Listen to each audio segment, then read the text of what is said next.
A good friend of mine told me a story about an argument with an uncle of his that he had last night. Or that day, I think. Doesn't matter. He's much more worked up about history than I am.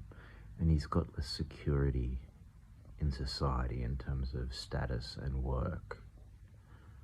I wouldn't say he's got worse destiny than me. I don't think I'm in a better position, but just in those terms, he struggles. And he's like the black sheep in his family now. And he was talking to them about what happened. We all used to be left-wing, and we all used to be a bit distrustful of authority, and we all knew Big Pharma was bad, and what changed. But he couldn't break down the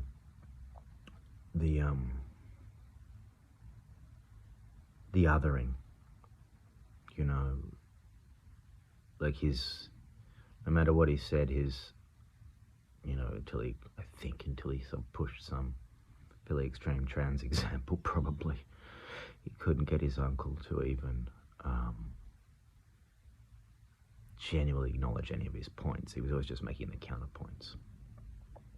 And it sort of ended up, he got to this point, he was saying, where his uncle basically said, look, I understand why someone like you doesn't trust,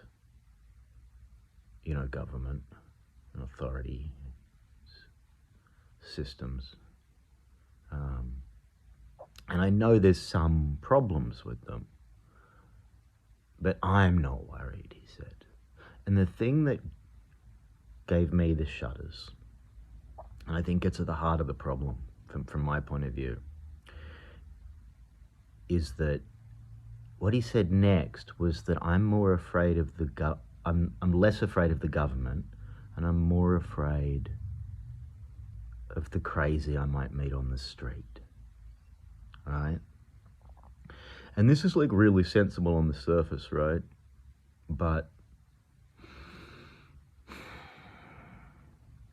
if you think about what this means, what this man is saying, which is so common and so widely believed, and is the reason behind, I guess, a very large faction's political attitudes, vision, voting, everything. What's behind this is this idea that an actual hatred and distrust of humanity.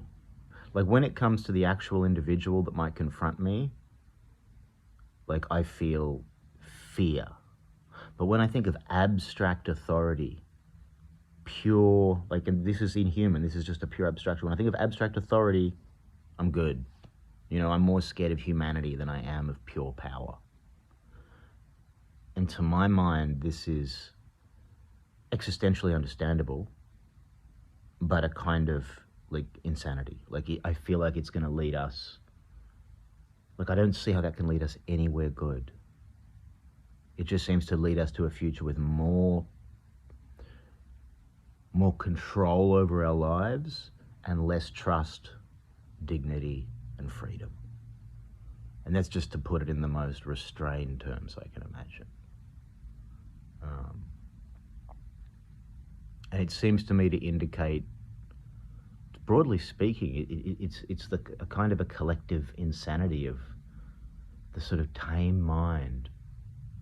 Tame isn't exactly the right word, but sort of the tame modern mind. There's an aspect of which modern people are like house cats. Each generation is less autonomous and independent, and is more accustomed to divesting more and more of their decision making and their aggression to institutional forces, as long as they're left alone and to do their thing. I don't think it matters whether this is democracy. Happens in a democracy, really. Well, I don't want to get into other shit right now, but I really don't know that democracy means much. I fear very much elections as they are. Not that they couldn't be saved from this, but they seem to have become a bullshit game of distraction where you vote for one of two parties that are going to essentially make all the same decisions at the global level. There's some cultural flavour for each one on top, but they're both serving the same masters, basically.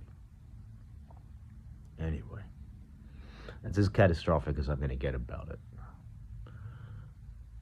As I've said, my personal life is where my real problems are, but this particular example, I think, really laid out the existential problem as I see it.